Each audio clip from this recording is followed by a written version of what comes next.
Having grown up with dogs and cats, and then having dogs for as long as I can remember as an adult, it came as no surprise to me during an interview with Robin, a cancer survivor, when she said that in times of real despair, the only thing that gave her comfort was her dog.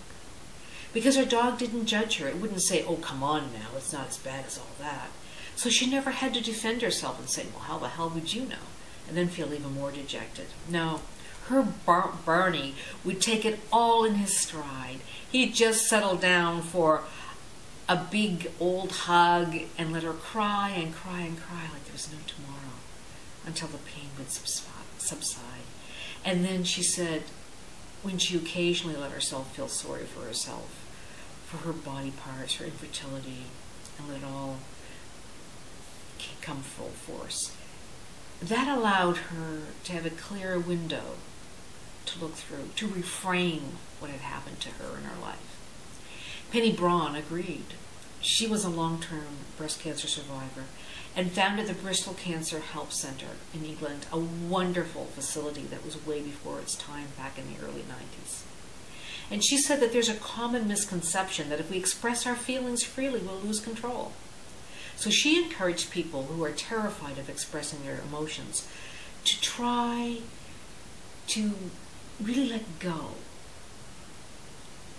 And they would see that they actually gain control over them. And she said that, well, even she was terrified of letting go, to let herself really cry to the depths of her soul. Because she thought if she started, she'd never stop. And eventually it hit her that not doing so was making her ill. So one day she decided to set aside an entire afternoon to have a good cry. And she settled in, arranged her room the way she wanted it, had boxes of Kleenex stacked around her, and then began to cry. And she said, it's quite funny when I look back at it. So the first time she cried for about 5 minutes. And then it sort of dried out. So she pushed all the buttons again that made her cry, like her motherless children, or whatever was going to happen in her life, what would happen to her husband. And so she cried again. And then she stopped crying. She was amazed. So she pushed all the buttons again. But this time she only cried for about a minute. So she did it again. All the buttons, no charge. So there she was, sitting in her bedroom, all ready to have this afternoon-long crying jag, and there was nothing. The tears were all used up. So she says, well, I may as well make good use of my time, and she went for a walk. And Penny said what she learned that day was not that she would never cry again about any of these issues, but that she could actually gain some control over it, and that she didn't lose it when she cried.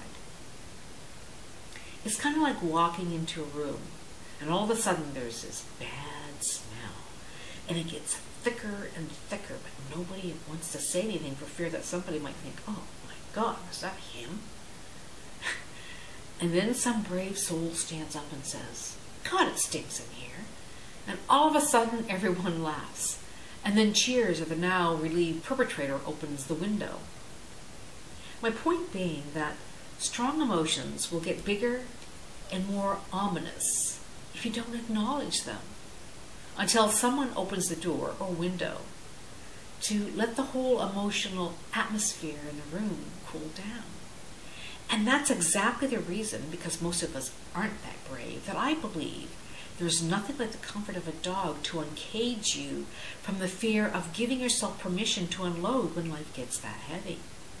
Dogs, they're such resilient beings. You know, they take the depth of our intensity and all too seriousness about life. Yet they keep coming back, you know, with more love and more affection. No conditions attached, except for maybe an occasional, you are setting, so you can't show everybody how nicely you set, an occasional treat. And that's why I titled this video, Dogs as Cancer Therapists. For I doubt that even the most brilliant therapist could handle the outpouring of what we really feel when cancer ravishes our bodies and intrudes in our lives like our own dogs. And maybe that's why a dog is really God spelled backwards. See, I like to think that it was some form of cryptic joke by some greater consciousness to see how long it takes us to finally get it, as we look through our eyes clouded by the veil of our perceptions of reality here on earth. Dogs don't have to learn that lesson. They know pure joy. And so even if you're not blessed with a dog of your own, I bet you can go to the park and run into one, and they'll act as if they've known you for years, that you're their best friend. They'll be completely beside themselves.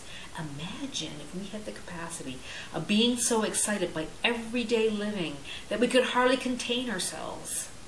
Yet every dog I've ever known can do that. What a talent.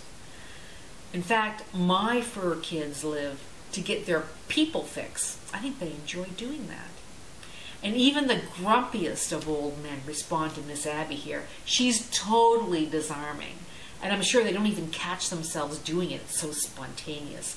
It's as if she lifts people up and she transports them into her magic world of love, where there's this energy that lifts the weight of the world off your shoulders.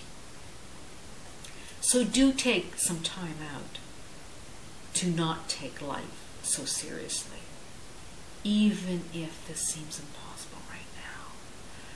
Know that you don't have to live with cancer. You can make cancer live with you, and you can play again. Because it's just as important as it is to your dog. Or remember when you were a child? You see, I know you've read that laughter heals. Besides, in the end, when all is said and done, not even the most powerful people on earth can defeat death. Only the joy that once was in moments like this.